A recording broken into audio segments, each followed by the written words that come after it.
GIC double हो चुका है। आपको अब 20,635 कनेडियन डॉलर जीआईसी पे करना पड़ेगा जैन से 2024 से।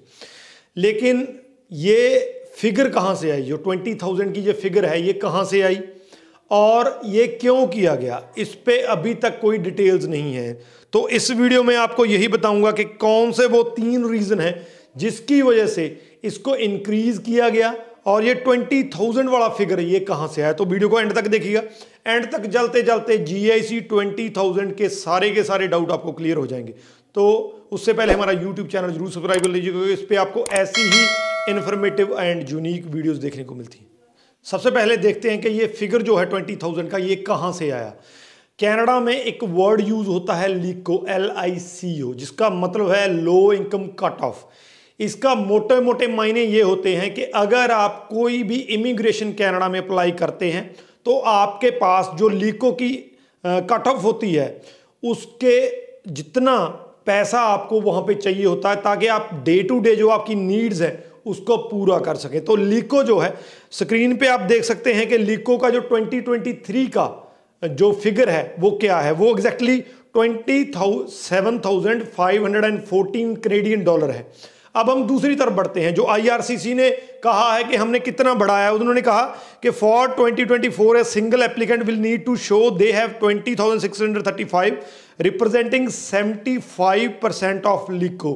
तो ये 75% LICO का है, यानी कि जो 2023 में 27,514 कनेडियन डॉलर है। जब इसको हम इसका 75% करते हैं तो एग्जैक्टली 20,635 कनेडियन डॉलर आता है। तो ये LICO से आया है। तो LICO आपकी जो बेसिक नेसेसिटीज हैं, डेली टू डेली नीड्स जो हैं पूरी करने के लिए आपको उतना पैसा कनाडा में चाहिए होता है। ये आपको मैं एनुअली बता रहा हूँ, 1 साल के लिए है, इसीलिए उसके 75 रख के इन्होंने ये बढ़ाया है।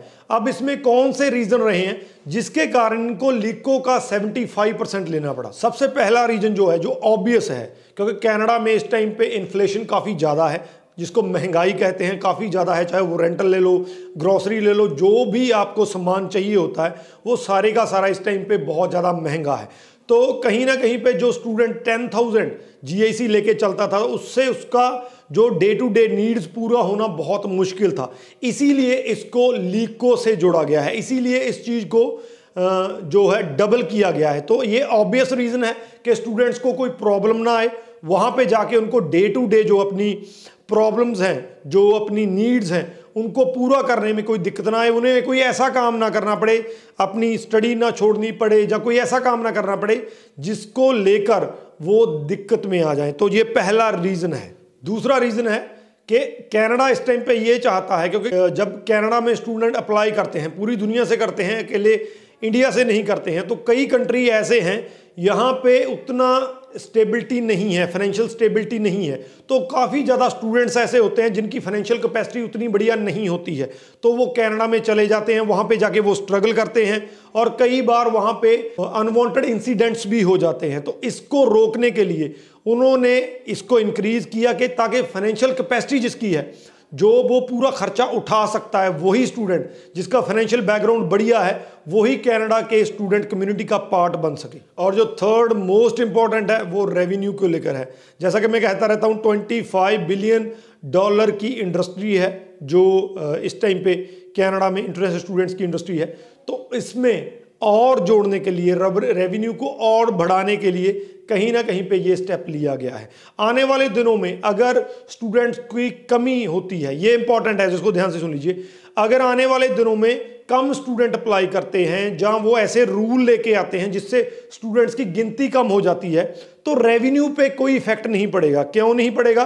क्योंकि अगर स्टूडेंट कम हुआ है तो लेकिन स्टूडेंट पर स्टूडेंट जो है वो रेवेन्यू बढ़ा है, तो कहीं ना कहीं पे दोनों चीजें बैलेंस होती दिख रही है।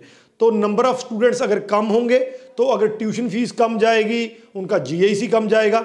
लेकिन फिर भी जब जीआईसी को डबल कर दिया गया है, जितने भी स्टूडेंट वहां पे जाएंगे तो उतना रेवेन्यू प्रोड्यूस कर सकेंगे। तो ये एक और बड़ा रीजन है कि रेवेन्यू जो अगर गिनती कम होती है, जो नीचे आएगा उसको बैलेंस किया जाएगा। तो ये 3 बड़े रीजन है जिसके कारण इसको जो है वो इंक्रीज किया गया है। तो शायद अब आपकी समझ में आ गया होगा कि ये फिगर कहाँ से आया 75% ऑफ लिखो, एंड जो रीज़न क्या थे।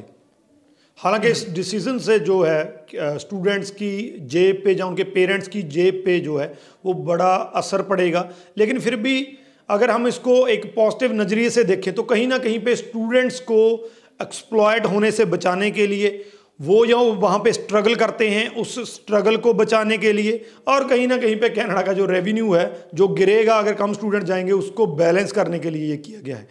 वीडियो को मैक्सिमम टू मैक्सिमम शेयर कर दीजिए ताकि स्टूडेंट्स को इसके पीछे की स्टोरी पता चल सके, फिगर कहाँ से आई है और क्यों किया गया। वीडियो के रिगार्डिंग कोई क्वेश्चन है तो नीचे लिख दीजिए, आपको आंसर मिल जाएगा। राजवीर चहल, थैंक यू सो मच।